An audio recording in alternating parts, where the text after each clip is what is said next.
The cold metal floor of the observation deck clicked under Ambassador Kale's clawed feet as he walked toward the massive viewing window. Outside, the darkness of space was filled with lights that moved in perfect formation. Each light was a warship. Each warship carried enough firepower to destroy an entire city. There were thousands of them. Kyle pressed his scaled hand against the cool glass and watched the greatest military force in galactic history prepare for battle. 3 of the most feared races in the known galaxy had joined together for this moment.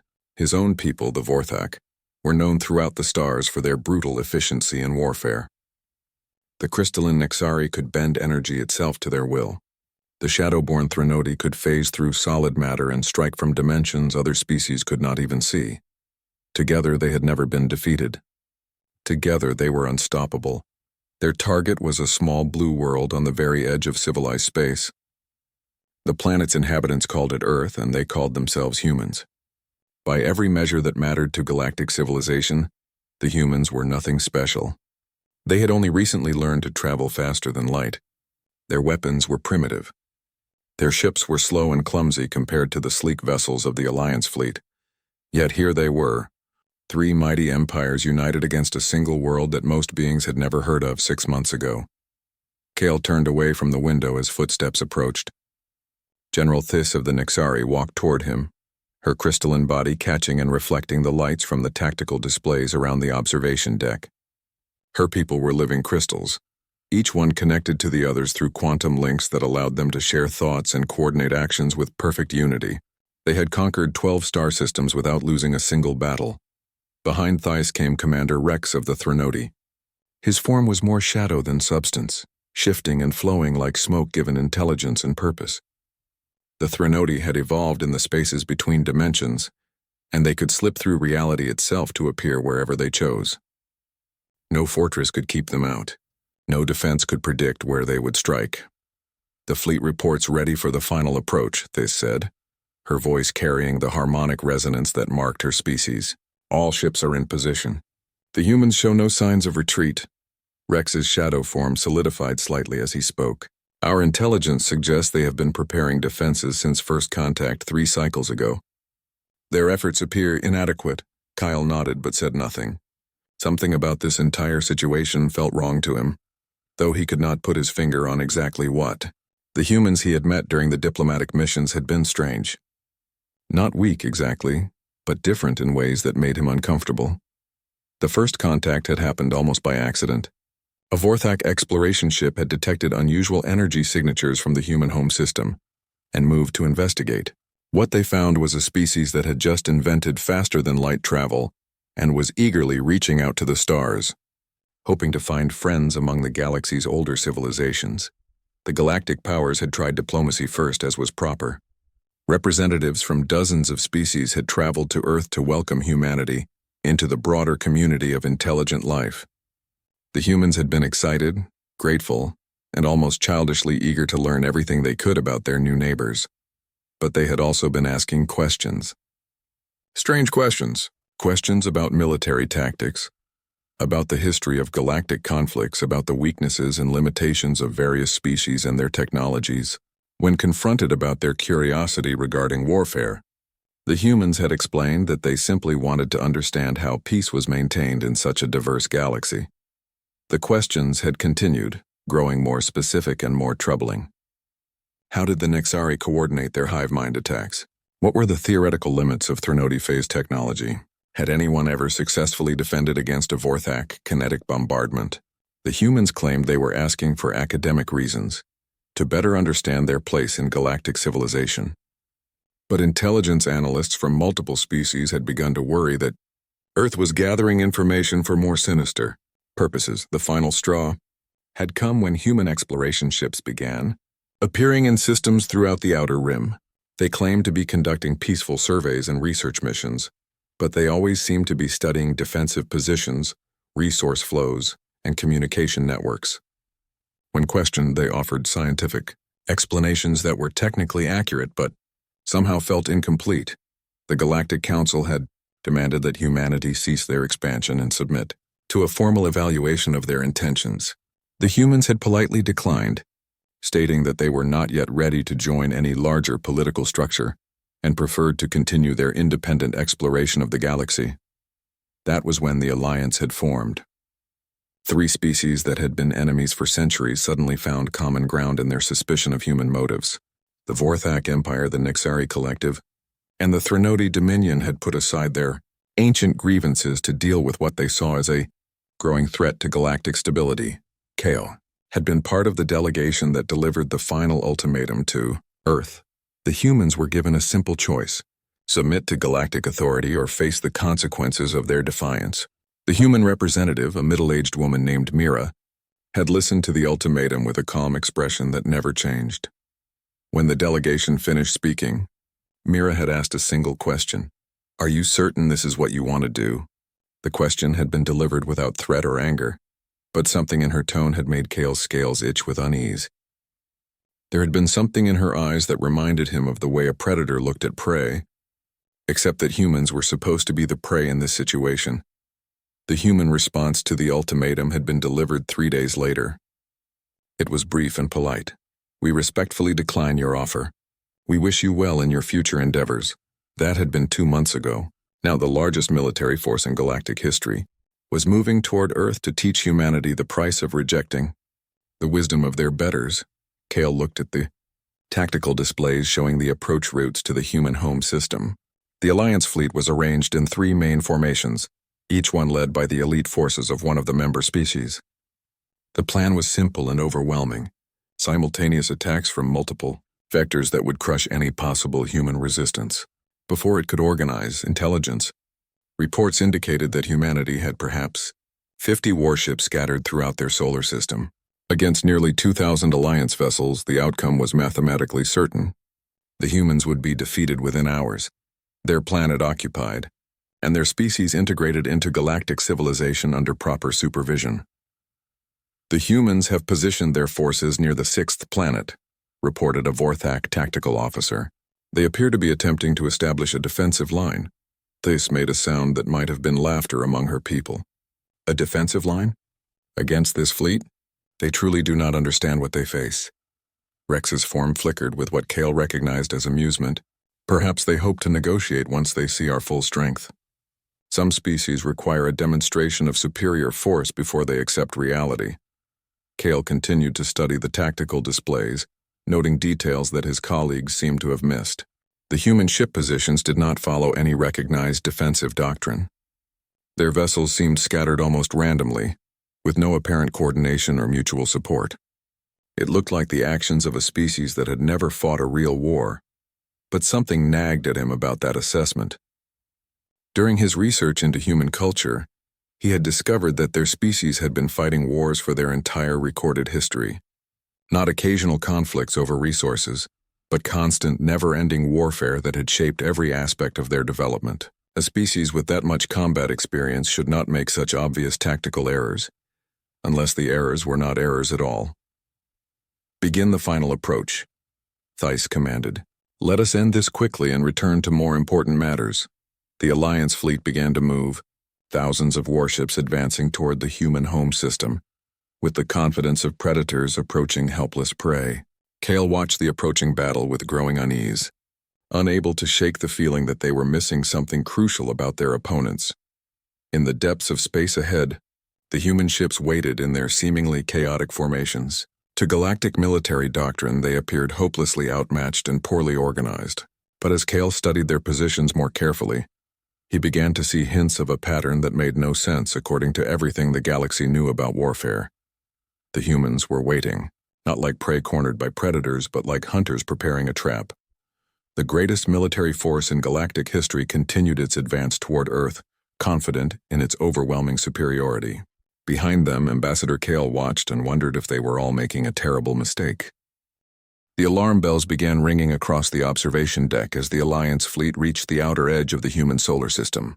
Kale moved quickly to his assigned monitoring station, his clawed hands dancing over the control panels as data streams began flowing in from thousands of sensors throughout the massive armada.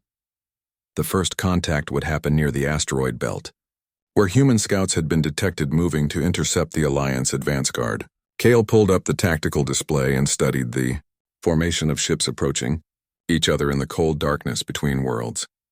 12 human vessels. We're moving toward nearly 120 Alliance ships. The mathematics were simple and brutal. Each human ship would face 10 opponents, and those opponents possessed superior weapons, stronger shields, and more advanced technology in every measurable category. This will be over quickly, General Thess observed from her position at the central command console. Her crystalline form pulsed with satisfaction as she watched the enemy forces approach.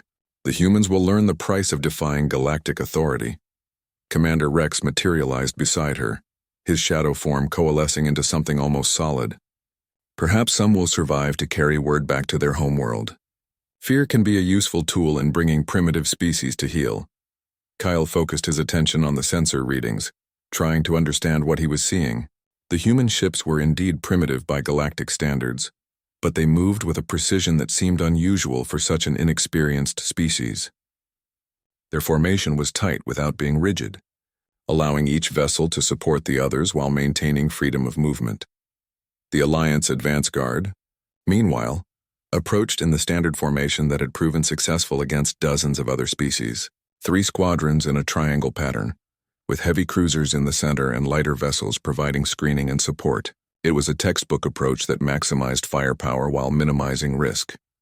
"Contact in 30 seconds, reported the tactical officer. "All ships report ready for engagement." Kale leaned forward, watching the two forces close the final distance. The human ships maintained their course without deviation, showing no signs of last-minute panic or desperate maneuvering. They flew straight towards certain destruction as if they had not calculated the odds against them. The first shots came from the Alliance fleet. Brilliant beams of energy lanced across the void, each one carrying enough power to vaporize a city block. Kinetic projectiles followed. Chunks of dense metal accelerated to significant fractions of light speed. Phase weapons flickered in and out of normal space, designed to bypass conventional defenses entirely. It was a devastating barrage that should have ended the engagement before it truly began. Kyle expected to see the human ships torn apart by forces they could not hope to withstand. Instead, he watched something impossible happen. The human vessels moved. Not away from the incoming fire, but through it, sliding between energy beams with centimeters to spare, adjusting their vectors to avoid kinetic projectiles that should have been impossible to track, somehow anticipating where the phase weapons would materialize and ensuring they were somewhere else when it happened. How did they do that? Thys demanded, her harmonic voice rising with surprise and anger. Kale checked his sensor readings, certain there had been some kind of error. But the data was clear. The humans had not just avoided the Alliance attack, they had done so with a precision that suggested they had known exactly where each shot would be aimed before the Alliance gunners had even selected their targets. The human response came immediately. 12 ships opened fire on the Alliance formation with weapons that were indeed primitive compared to galactic standards. But those primitive weapons struck their targets with devastating accuracy, each shot carefully aimed at specific systems rather than attempting to destroy entire vessels. Within seconds, 6 Alliance ships found their weapons disabled, 4 more lost their engines. 2 heavy cruisers suffered critical damage to their command centers, leaving them drifting helplessly as their crews struggled to regain control. The human ships continued moving, flowing through the Alliance formation like water through a net. They struck again and again, each attack perfectly coordinated with the others, each shot placed with surgical precision to disable rather than destroy. "Impossible," Rex whispered, his shadow form flickering with agitation. "Our ships are faster and more maneuverable. How are they staying ahead of our targeting systems?" Kale studied the battle more carefully, noting details that his colleagues had missed in their shock at the unexpected turn of events. The human ships were not just moving randomly to avoid enemy fire. They were executing a carefully planned pattern, each vessel following a specific route that brought it into position to support the others at exactly the right moment. More importantly, they seemed to be anticipating the Alliance responses before those responses occurred. When an Alliance captain tried to adjust his formation to counter the human tactics, the humans had already moved to exploit the weakness that adjustment would create. When a squadron leader attempted to coordinate a concentrated attack, the human ships were no longer where the attack was aimed. "Sound retreat for the advance guard," Thys ordered suddenly. "Regroup at the designated rally point." "General?" The tactical officer seemed confused. "We still have numerical superiority. Perhaps if we..." Look at the casualty reports, Thais interrupted, her crystalline voice cracking with something that might have been fear. Cale checked his displays and felt his scales tighten with shock. In less than 10 minutes of combat, the Alliance had lost 37 ships. Not destroyed, but disabled so thoroughly that they were no longer combat effective. The human forces had suffered exactly 0 casualties. The retreat order spread through the Alliance ranks, and the surviving ships began withdrawing toward safer positions. But even as they pulled back, Cale noticed something that chilled his blood. The human vessels were not pursuing the fleeing Alliance ships. Instead, they were already moving into new positions, preparing for what they clearly expected to be the next phase of the engagement. They had known the Alliance would retreat. They had planned for it. How is this possible? Rex demanded, his form becoming more solid as his agitation increased. Our intelligence indicated that humans have no significant combat experience. Their weapons are centuries behind ours. Their ships are slow and clumsy. Kyle remained silent, but his mind was racing. During his diplomatic missions to Earth, he had encountered human military personnel who possessed a quality he had not recognized at the time. They had listened to discussions of galactic warfare, with the intense focus of students learning from masters. But there had been something in their eyes that suggested they were comparing what they heard to knowledge they already possessed. Perhaps we underestimated their defensive capabilities, Thys suggested, though she did not sound convinced by her own words. The next engagement will be different. We will bring overwhelming force to bear. But Kyle was beginning to suspect that overwhelming force might not be enough. The humans had not won the engagement through superior technology or greater numbers. They had won through perfect coordination and an almost supernatural ability to predict what their opponents would do before those opponents did it. As reports continued to arrive from the surviving Alliance ships, a pattern began to emerge that defied everything the galaxy knew about combat. The human tactics were not just effective, they were impossible according to conventional understanding of warfare. No species could coordinate 12 separate vessels with such precision. No military force could anticipate enemy actions with such accuracy. No combat doctrine could account for the split-second timing the humans had demonstrated. Yet it had happened. The galaxy's most feared warriors had been defeated by a species that had supposedly never fought a real war. Prepare the main fleet for engagement, Thys ordered. We will not be caught off guard again. Cale watched the massive Alliance armada begin moving toward the inner system, where human forces waited near the 6th planet. Thousands of warships advanced with grim determination, their commanders convinced that greater numbers would compensate for whatever advantage the humans had possessed in the first engagement. But as Cale studied the sensor, readings from the retreating advance guard, he found himself wondering if the Alliance leaders truly understood what they were facing. The humans had not just won a battle, they had demonstrated capabilities that should not have been possible for any known species. The main engagement was about to begin, and Cale had the growing suspicion that the galaxy was about to learn something new about the nature of warfare itself. Something that would challenge every assumption about what was possible when intelligent beings fought for survival. In the darkness ahead, human forces waited in their seemingly chaotic formations, but Cale was beginning to understand that what looked like chaos might actually be a pattern so sophisticated that galactic military science had no framework for recognizing it. The Alliance fleet continued its advance, carrying with it the accumulated military wisdom of 3 ancient civilizations. Behind them, Ambassador Cale watched and wondered if all that wisdom was about to prove inadequate against an enemy that played by rules no one else had laid.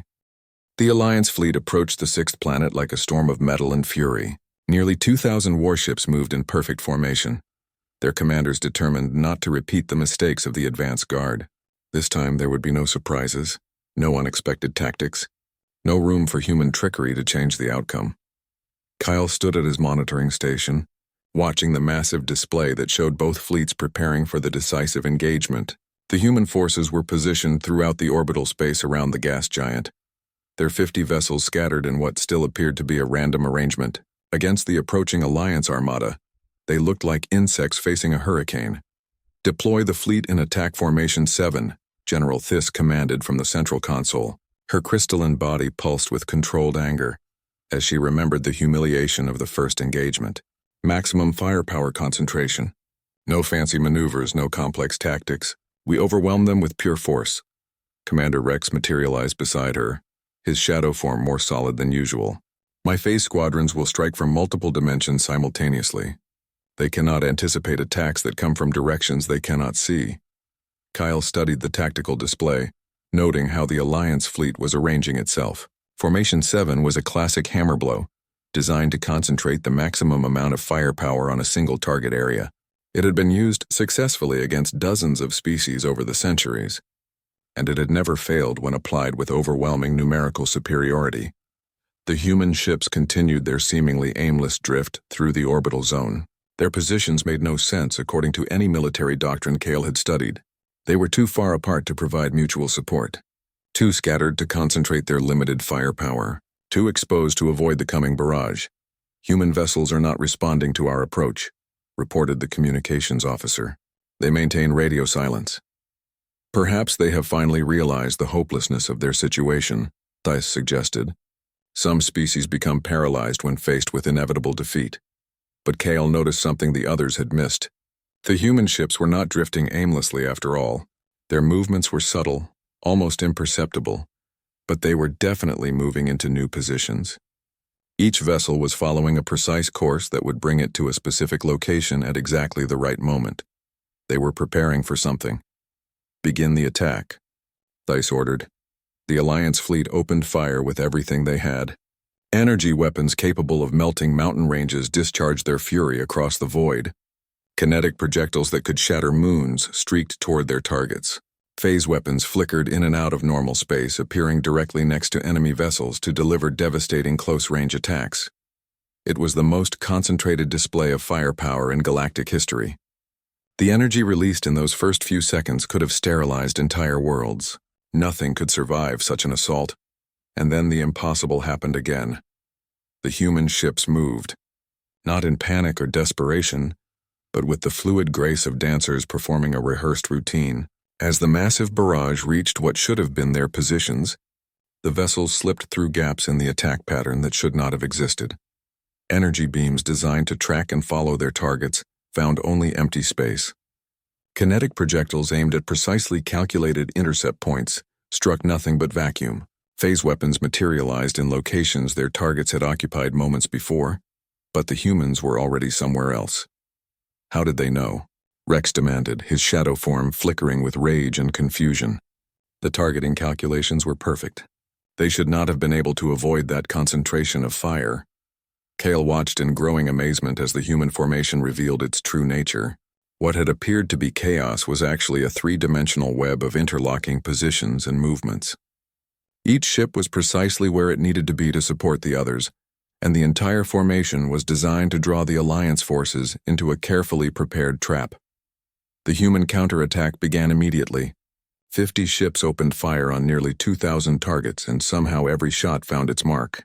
Their primitive weapons struck with impossible accuracy at critical systems throughout the Alliance fleet. Engines failed, weapons went offline, command centers lost power, and shields collapsed as human fire found weaknesses that should have been impossible to target. But it was more than just accurate shooting. The humans seemed to know exactly which systems to target on each enemy ship to achieve maximum disruption with minimum damage. They disabled rather than destroyed, captured rather than killed, as if they were conducting some vast experiment rather than fighting for their lives. Impossible, Thais whispered, her crystalline voice cracking with disbelief. They are targeting our specific vulnerabilities. How do they know about our reactor configurations? Our shield harmonics? Our weapon power coupling systems? The battle raged for hours, and with each passing minute, the impossible became routine. Human ships appeared where Alliance sensors said they could not be. Human weapons struck targets that should have been protected by multiple layers of defense. Human tactics countered Alliance strategies before those strategies were fully implemented. Most disturbing of all, the humans fought with an intensity that went beyond simple military training. When a human ship was damaged, its crew did not retreat or call for help. Instead, they found ways to make their vessel even more dangerous, using battle damage as camouflage and turning their dying ship into a weapon that struck fear into their enemies. Kale watched one damaged human vessel ram directly into the center of an Alliance formation. Its hull breached and its engines failing. But instead of causing a simple collision, The ship somehow triggered a chain reaction that disabled 6 Alliance vessels and created a gap in their defensive line that other human ships immediately exploited. They fight like they cannot lose, observed a Vorthak tactical officer, his voice filled with something approaching awe. Even when facing certain death, they continued to attack. The Alliance commanders tried everything they knew. They attempted to surround individual human ships, only to discover that the humans had anticipated the maneuver and turned it into a trap. They tried to retreat and regroup, but the humans somehow knew where they were going and arrived there first. They attempted to use their superior technology to gain an advantage, but the humans found ways to turn that technology against itself. "Sir," the communications officer called to General Thess. "Casualty reports are coming in. We have lost over 400 ships. The humans have lost 12. The number hung in the air like a physical thing. 400 of the galaxy's most advanced warships, crewed by professional warriors with centuries of experience, had been eliminated by 50 vessels operated by a species that had supposedly never fought a real war. Sound general retreat," Theiss ordered, her voice barely above a whisper. "General?" Commander Rex turned toward her, his shadow form wavering with uncertainty. "We still outnumber them significantly. Perhaps if we modify our approach—" "Look at the tactical display," Theiss interrupted. "Really look at it." Kale followed her gaze and felt his scales tighten with shock. The Alliance fleet, which had begun the engagement in perfect formation, was now scattered across the orbital zone in complete disarray. Ships drifted helplessly with disabled systems, others fled toward the edge of the system, their crews too demoralized to continue fighting. Meanwhile, the human ships had somehow rearranged themselves into a new formation that covered all possible escape routes. They were not pursuing the fleeing Alliance vessels, but they were clearly prepared to intercept any attempt to continue the attack. They had won, not just a battle, but a complete victory against odds that should have made success impossible. "How?" Rex asked, his voice filled with something that might have been fear. "How did they do this?" Kale studied the sensor readings, trying to understand what he had witnessed. The humans had not won through superior technology or greater numbers. They had won through perfect coordination, flawless timing, and an almost supernatural ability to predict what their enemies would do before those enemies knew it themselves.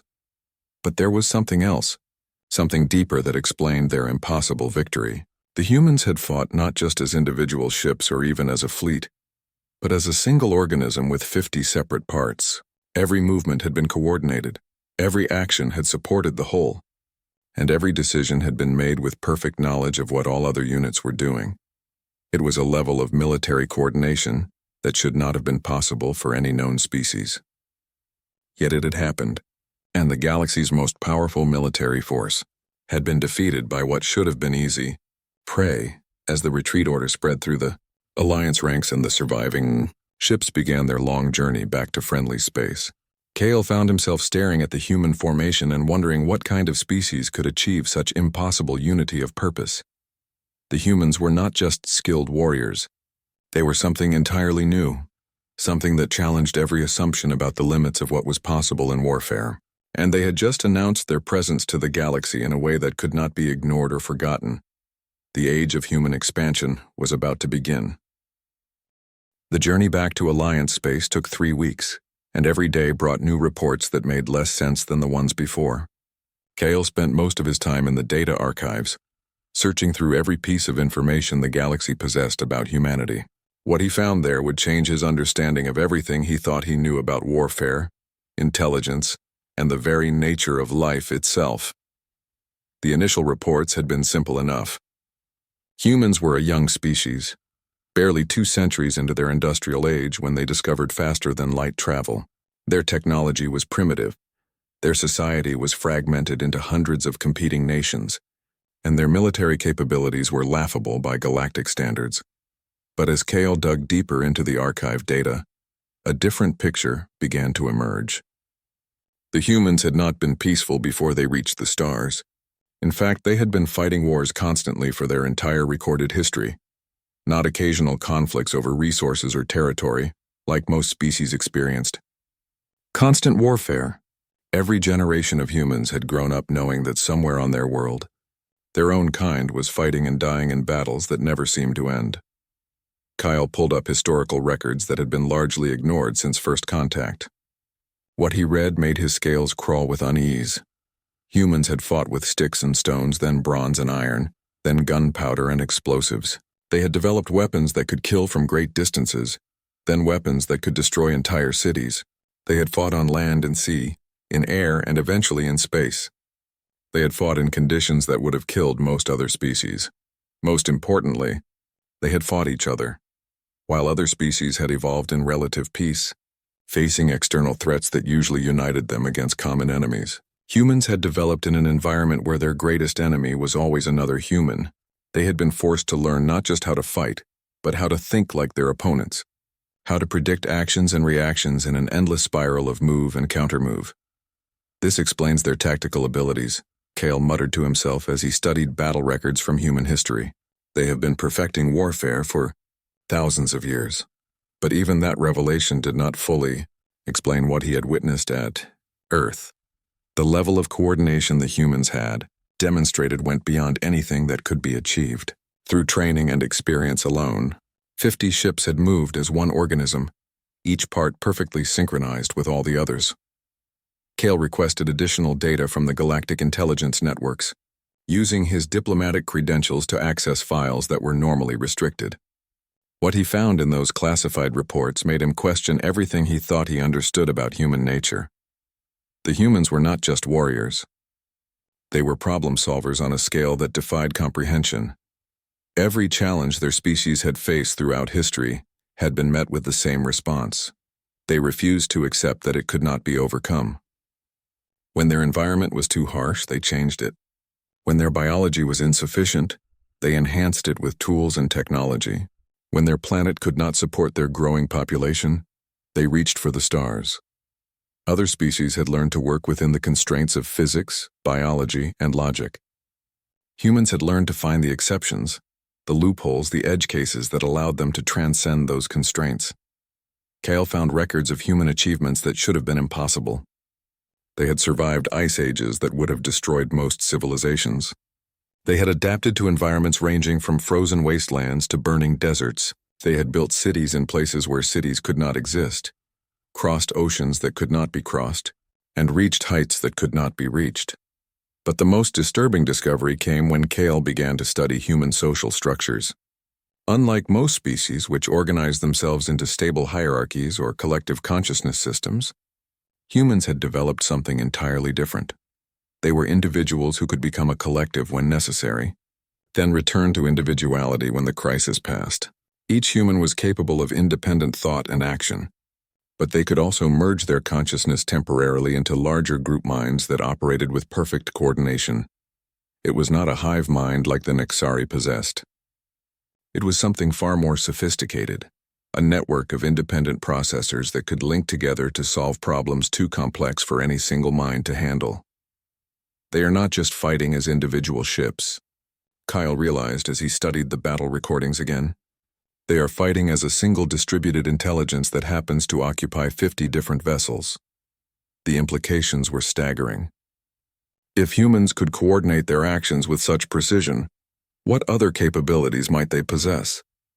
How far could they scale this ability? What would happen if they applied it to areas other than warfare? Cale's research was interrupted by an urgent communication from General Thiss. The crystalline leader's image appeared on his personal display, her normally harmonious voice cracked with strain. "Ambassador, we need to talk. Private channel, maximum encryption." Kyle activated the security protocols and waited for the connection to stabilize. When Thiss spoke again, her words carried a weight that made him uncomfortable. "The Galactic Council is demanding answers," she said. "How did a primitive species defeat the combined might of 3 galactic powers? What do we tell them?" "Tell them the truth," Kyle replied. "The humans are not what we thought they were. And what are they?" Cale paused, considering how to explain what he had learned. "They are a species that has spent millions of years learning how to do impossible things. We made the mistake of assuming that their technological limitations reflected limitations in their thinking." Thiss was quiet for a long moment. When she spoke again, her voice was barely above a whisper. "There are reports coming in from across the galaxy. Human ships have been spotted in over a dozen systems. They are not just defending their homeworld anymore. They are expanding. Kyle felt his blood turn cold. If the humans were beginning to spread throughout the galaxy, carrying with them their impossible abilities and their refusal to accept limitations, what would that mean for the established order? "What are they doing in those systems?" he asked. "That is the strangest part," this replied. "They are not conquering or colonizing. They are trading, exploring, offering assistance to local populations. But wherever they go, things begin to change. Change how? Species that have been stagnant for centuries suddenly begin developing new technologies. Trade routes that have been established for millennia are reorganized for greater efficiency. Political disputes that have lasted for generations are resolved through negotiations that no one fully understands." Kyle closed his eyes, beginning to see the true scope of what humanity represented. They were not just skilled warriors. They were catalysts, agents of change that could transform everything they touched. "They are not trying to conquer the galaxy," he said slowly. "They are trying to improve it. Is that better or worse?" This asked. Kale thought about the question carefully. The galactic civilization had achieved stability through careful balance and mutual restraint. Each species had found its place in the hierarchy, and conflicts were managed through established protocols that had worked for millennia. But stability could become stagnation. Balance could become paralysis. The very systems that had kept the galaxy peaceful might also be preventing it from reaching its full potential. "I do not know," he admitted, "but I think we are about to find out." The communication ended, leaving Kale alone with his thoughts and his growing understanding of what humanity represented. They were not just another species seeking their place in galactic civilization. They were a force of nature, a catalyst for change that could not be stopped or controlled. The galaxy had spent millions of years learning how to maintain the status quo. Humanity had spent millions of years learning how to shatter it and build something better from the pieces. As reports continued to arrive from across known space, describing human activities that made no sense according to conventional wisdom, Kale began to understand that the battle at Earth had been more than just a military victory. It had been an announcement. Humanity was no longer content to remain isolated on the galaxy's edge. They were coming, bringing with them ideas and capabilities that would challenge every assumption about what was possible. The age of change had begun, and nothing would ever be the same again. 3 months after the battle at Earth, Kale found himself standing on the observation deck of a trading station in the Kepler system, watching something that should have been impossible. Below him, representatives from 7 different species were working together on a mining operation that had been considered hopeless for over 2 centuries. The asteroid field contained vast deposits of rare minerals, but the chaotic gravitational forces and unstable radiation fields had made extraction impossible. Dozens of attempts by various galactic powers had ended in failure, with massive losses of equipment and personnel. Eventually, the system had been written off as too dangerous to develop. Then the humans had arrived.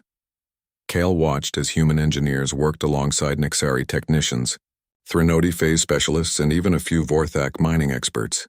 The species that had been at war with each other for generations were now collaborating on solutions that none of them could have developed alone. "It is remarkable," said Dr. Yuki, the human scientist who had agreed to meet with Kyle. She was a small woman with dark hair and bright eyes that seemed to see possibilities where others saw only problems. "When you bring different perspectives together, the solutions often become obvious. How did you convince them to work together?" Kale asked. "The Nixari and Threnody have been enemies for over 1,000 years. Yuki smiled. "We did not convince them of anything. We simply asked each group to explain what they saw as the main obstacles to successful mining operations here. When they started talking about the problems, they realized they were all facing the same challenges." Kale studied the mining operation more carefully. The human approach was unlike anything he had seen before. Instead of trying to overpower the asteroid field's natural chaos, they had found ways to work with it. Nixari energy manipulation guided unstable radiation flows into useful patterns. Threnody phase technology allowed equipment to slip through gravitational distortions. Vorthak engineering provided the robust systems needed to survive in such a hostile environment. "But how did you know these solutions would work?" Cal pressed. "The mathematics involved are incredibly complex." "We tested them," Yuki replied simply. "Small scale first, then larger experiments, then full implementation. Each failure taught us something new about the system. That was the key difference, Kyle realized. Other species approach problems by trying to calculate all variables in advance, developing perfect theoretical solutions before beginning implementation. Humans tested, learned, adapted, and improved through rapid iteration. They were not afraid of failure because they treated it as information rather than defeat. Over the following weeks, Kyle traveled to other systems where human influence was being felt. Everywhere he went, he found the same pattern. Humans would arrive not as conquerors or colonizers, but as partners offering to help solve long-standing problems. In the Rigel system, they had helped resolve a trade dispute between the insectoid Mantari and the aquatic Delphini by developing new shipping containers that could maintain both the dry conditions the Mantari needed and the high humidity the Delphini required. The solution was so simple that both species wondered why they had not thought of it themselves. In the Vega system, humans had assisted with agricultural development on a world where nothing had grown for decades. Instead of trying to change the soil composition, they had developed crops that thrived in the existing conditions. Food production had increased by 300% within a single growing season. Each success built trust and opened new opportunities for cooperation. Species that had been isolated for centuries began working together on projects that benefited everyone involved. Trade routes were reorganized for greater efficiency, scientific research accelerated as different, perspectives were combined in new ways. But the most significant changes were happening to the people themselves. Kale visited a research station where Nexari scientists were working with human researchers on quantum field manipulation. The Nexari had always approached such research through collective consciousness, sharing thoughts and ideas instantly among all members of their hive mind. The humans had taught them something new, the value of individual perspective. When we all think the same way, we miss possibilities, explained Dr. Krista, a Nexari physicist whose crystalline form pulsed with excitement as she spoke. The humans showed us that disagreement can be more valuable than agreement.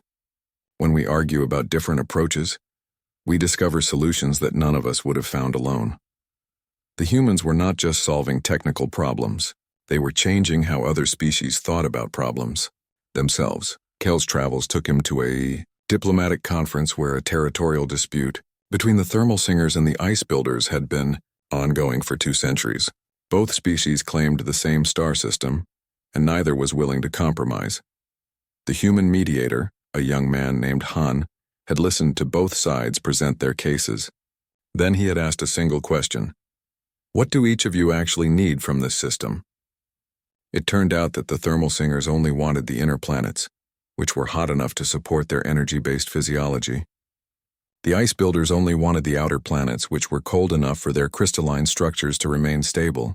The middle planets, which had been the focus of the territorial dispute, were useless to both species. The solution was so obvious that both sides felt embarrassed for not seeing it themselves. But they had been so focused on what they thought they wanted that they had never examined what they actually needed. This is what humans do, Kale wrote in his report to the Galactic Council. They do not just solve problems. They help others learn how to solve problems. They are teachers as much as they are innovators. But teaching came with consequences. As more species learned to think like humans, they began to question things that had been accepted without challenge for millennia. Why did trade agreements favor some species over others? Why were certain technologies restricted to specific civilizations? Why did the Galactic Council make decisions without input from the species most affected by those decisions? The humans had not directly challenged the established order. They had simply taught others to ask better questions. And those questions were beginning to expose problems that the galaxy's leaders had preferred to ignore. Kale received a priority communication from General Thrace while he was visiting a human agricultural research facility. Her crystalline form appeared on his private display, and even through the quantum transmission he could see that she was agitated. The council is calling an emergency session, she reported. There are reports of unrest in over 40 systems. Species are demanding representation in galactic government. Trade guilds are being challenged by new cooperative organizations. Scientific research protocols are being questioned by institutions that have followed them for centuries. Kyle nodded grimly. He had been expecting something like this. What does the council plan to do? Some members are calling for restrictions on human activities, this replied. Economic sanctions, diplomatic isolation, even military intervention if necessary. That would be a mistake, Kyle said immediately. Why? Kale thought about everything he had witnessed during his travels. The mining operation where ancient enemies worked side by side. The research station where collective consciousness learned the value of individual thought. The diplomatic conference where a centuries-old dispute was resolved with a single question. Because they are not trying to destroy our civilization, he said finally. They are trying to help it become what it could be. And I think they might be succeeding. The communication ended, leaving Kale alone with his thoughts. Around him, human and alien researchers worked together on projects that would have been impossible just months earlier. They laughed together, argued together, learned together. The galaxy was changing and there was no going back. The only question was whether that change would be embraced or resisted. And Kale had a growing suspicion that resistance might prove to be futile against a species that had spent millions of years learning how to turn obstacles into opportunities. The emergency session of the Galactic Council was unlike anything in recorded history. Representatives from over 200 species gathered in the massive chamber on the neutral world of Concordia. Their voices raised in heated debate about what to do with the human problem. Kyle sat in the diplomatic section, watching as speaker after speaker took the floor to express their concerns about human influence spreading throughout the galaxy. The arguments were passionate, but they all centered around the same basic fear. Humans were changing things too quickly. The established order has maintained peace for over 10,000 years, declared Senator Vex of the Hegemony Coalition. His massive form dominated the speaking platform, as he gestured with arms that could crush a small vehicle. These humans threatened to destabilize everything our ancestors built. Murmurs of agreement rippled through sections of the chamber. Many species had benefited from the current system, and they were not eager to see it changed. They offer solutions to problems we did not know we had, added Representative Zora of the Merchant Guild. Her insectoid features clicked with agitation as she spoke. This creates unrest among populations that were previously content with their circumstances. Kyle listened to the complaints with growing concern. The speakers were not wrong about human impact on galactic society. Everywhere humans went, they did indeed create change. But they were missing the larger picture of what that change represented. When his turn came to speak, Kale approached the central platform with careful steps. The chamber fell silent as he activated the translation matrix and began his address. Honored representatives, he began, I have spent the past 6 months studying human activities throughout our galaxy. I have visited their projects, spoken with their partners, and observed their methods firsthand. What I have learned may surprise you. He activated the holographic display system and began showing images from his travels. The mining operation in the Kepler system, the agricultural project in the Vega system, the diplomatic resolution in the disputed territory. The humans are not trying to conquer us, Kale continued. They are not attempting to impose their culture or values on other species. What they are doing is far more subtle and potentially more powerful. They are teaching us to solve our own problems. The chamber erupted in confused chatter. Several representatives stood to object, but Kale raised his clawed hand for silence. Consider the evidence, he said. In every system where humans have established a presence, local problems that had persisted for centuries have been resolved. Not by human technology or human force, but by local species working together, using methods the humans suggested. He changed the display to show economic data from affected systems. Productivity was up across the board. Scientific advancement had accelerated.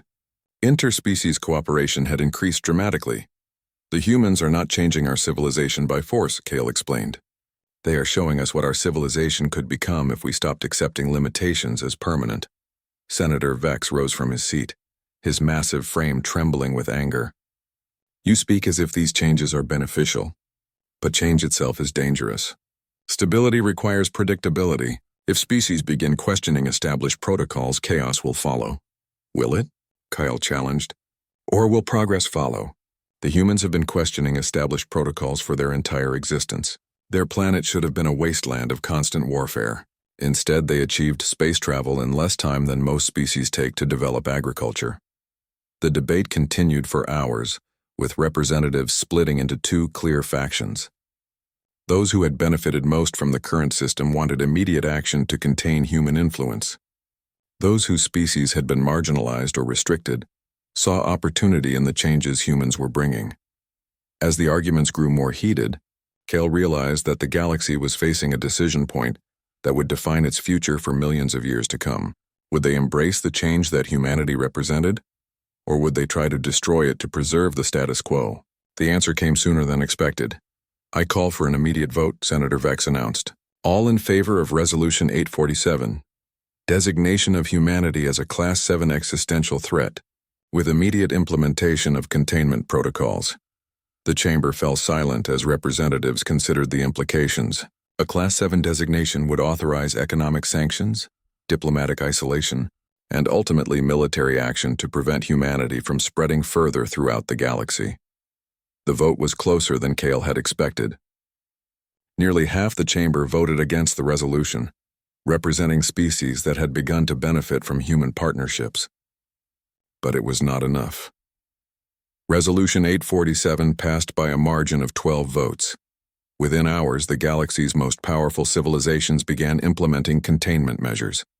Human trade ships were denied access to major commercial hubs. Human diplomatic missions were expelled from dozens of worlds. Human research partnerships were terminated by government order. But the most significant action was military. A new armada was commissioned, larger and more powerful than the one that had been defeated at Earth. Every major galactic power contributed ships and personnel to what was being called the Final Solution Fleet. This time, they promised there would be no mistakes. Humanity would be eliminated before their dangerous ideas could spread any further. Cale watched the preparations with growing dread. He had tried to warn the Council that they were making the same mistake that had led to the first defeat. They were assuming that superior force could overcome superior thinking, but he had seen what humans could accomplish when they were given time to prepare. 6 months had passed since the first battle. If the humans had been expanding and building partnerships throughout that time, what capabilities might they have developed? The Final Solution Fleet was truly massive. Over 10,000 ships from dozens of different species, armed with the most advanced weapons available, crewed by the galaxy's finest warriors. It was more than enough firepower to sterilize entire star systems. As the Armada began its journey toward human space, Cale received an unexpected communication. Dr. Yuki, the human scientist he had met at the mining operation, appeared on his personal display with a calm expression that somehow made him more nervous than anger would have. "Ambassador Cale," she said with a slight smile, "I hope you are well. I wanted to thank you for your efforts at the Council session.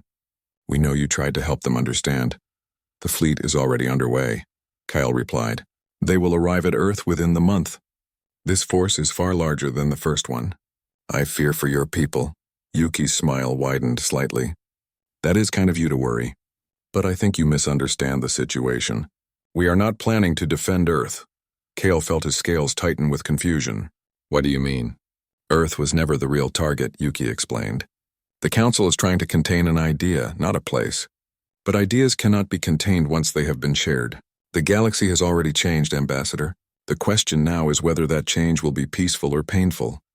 The communication ended, leaving Kyle staring at a blank screen and wondering what the humans had planned.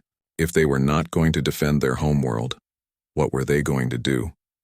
The answer came within days as reports began flooding in from across the galaxy. Human ships were not fleeing from the approaching armada. Instead, they were moving toward it, along with vessels from dozens of other species. But these were not warships. They were cargo vessels, research ships, civilian transports, and diplomatic craft. Each one carried representatives from species that had partnered with humans over the past 6 months. They were not coming to fight. They were coming to talk.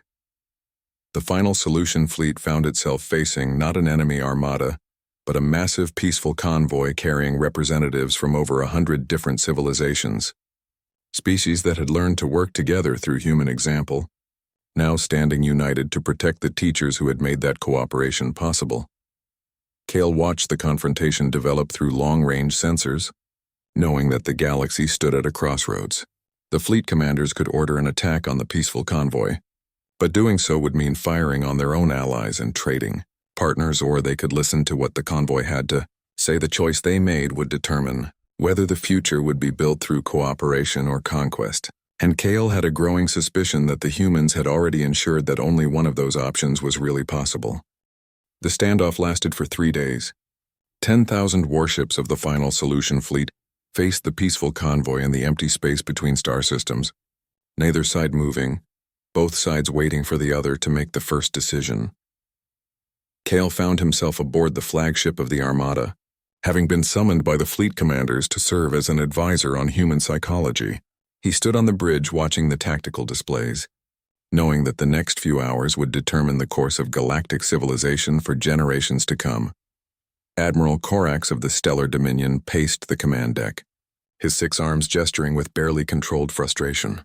"They are mocking us," he declared, "sending civilian ships against a military fleet. Do they think we will not fire on non-combatants?" "Perhaps that is exactly what they think," suggested General Thiss, who had joined the expedition as a tactical consultant. Her crystalline form reflected the light from the displays in fractured patterns.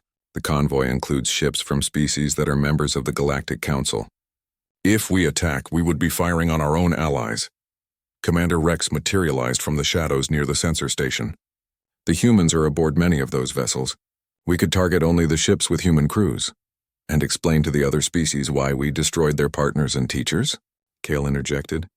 "That would only prove that the humans were right to question galactic authority." Admiral Corax stopped pacing and turned to face him.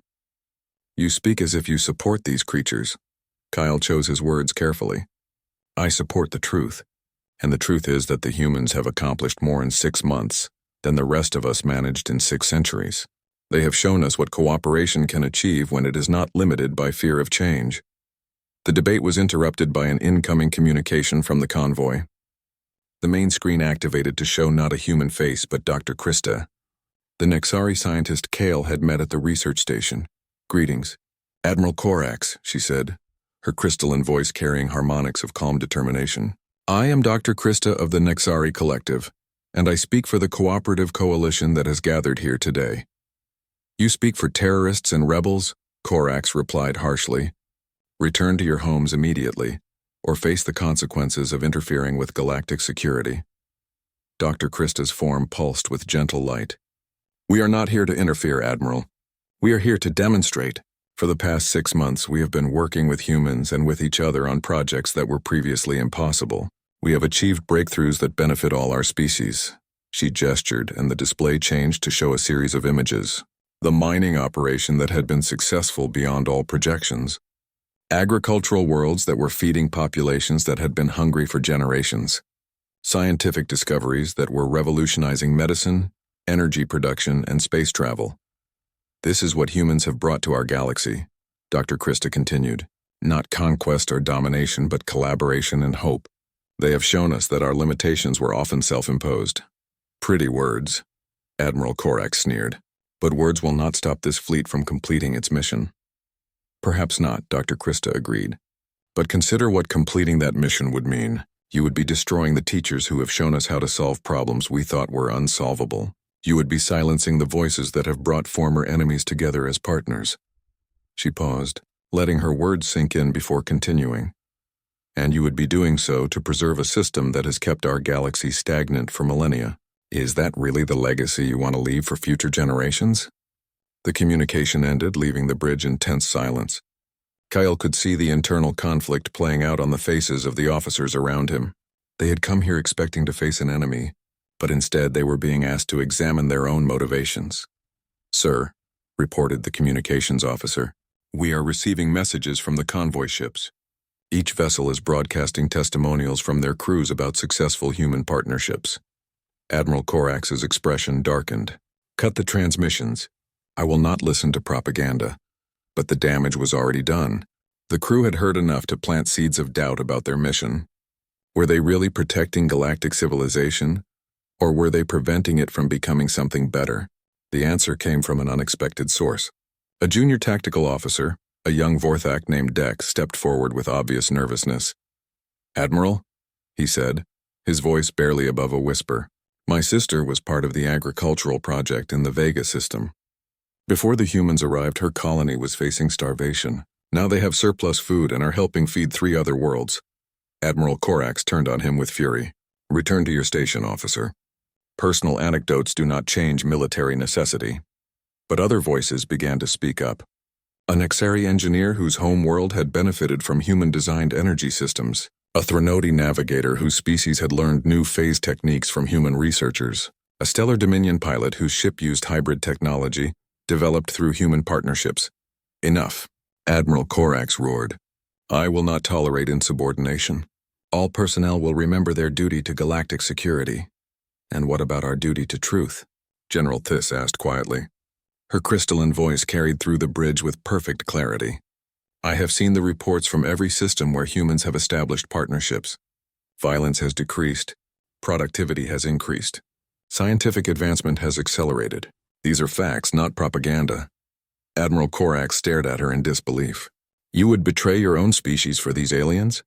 I would serve the future instead of the past, Thiss replied. The humans are not trying to replace us. They are trying to help us become better than we are.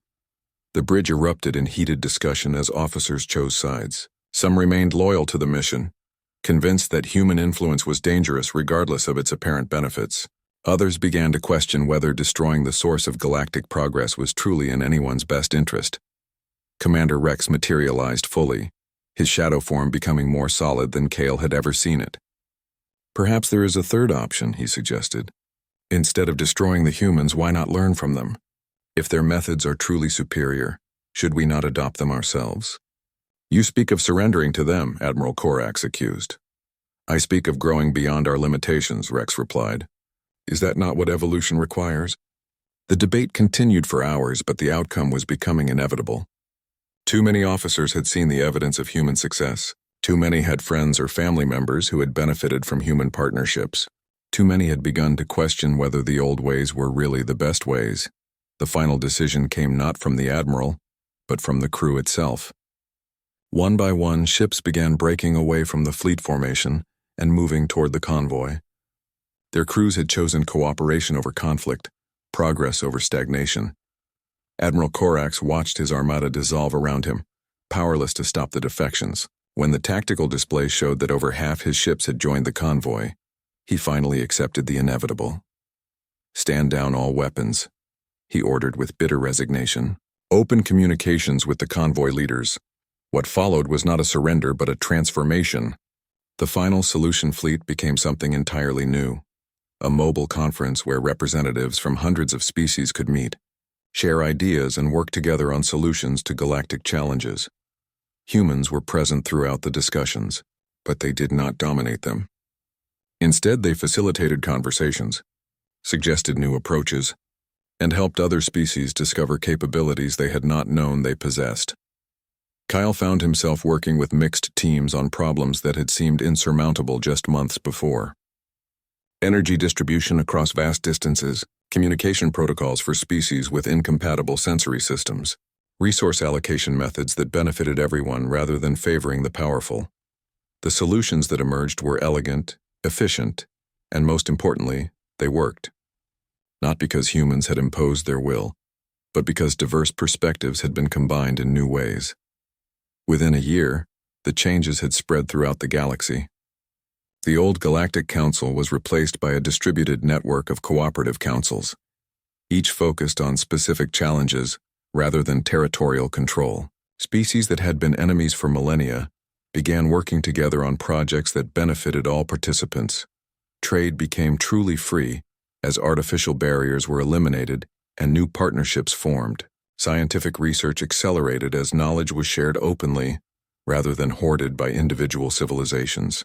Even warfare began to disappear as species learned that cooperation was more profitable than conflict. The humans had not conquered the galaxy. They had taught it to conquer itself, to overcome the limitations that had held it back for millions of years. Kyle stood once again on an observation deck, but this time he was watching something beautiful rather than terrible. Below him, construction crews from a dozen different species worked together to build a new type of space station. One designed not for any single species, but for all of them. It is remarkable what can be accomplished when we stop competing and start collaborating, said a familiar voice behind him. Kyle turned to see Dr. Yuki approaching, her expression warm with satisfaction. You knew this would happen, he said. From the very beginning you knew that force could not stop ideas, she smiled. We hoped it was true. Humans have always believed that good ideas eventually win, even against overwhelming opposition, but we had to trust that other species would recognize the value of cooperation once they experienced it. And if they had not, Dr. Yuki's expression grew serious, then we would have found another way. Humans do not accept defeat, Ambassador. We simply redefine the problem until victory becomes possible. Kale nodded, finally understanding the true nature of what he had witnessed. Humanity had not defeated the galaxy through superior weapons or tactics. They had won by refusing to accept that victory was impossible. They had faced overwhelming opposition and turned it into an opportunity for education. They had been threatened with extinction and used it as a chance to demonstrate the value of cooperation. They had been designated as enemies and transformed themselves into teachers. The galaxy had tried to stop them, and in doing so had only ensured their ultimate triumph. As Kale watched the construction crews working together below, he realized that this was why legends had learned to tremble before humanity. Not because humans were the strongest or the smartest or the most advanced species in the galaxy, but because they were the only species that had never learned to accept the word impossible. And in a universe where anything was possible, that made them the most dangerous force of all.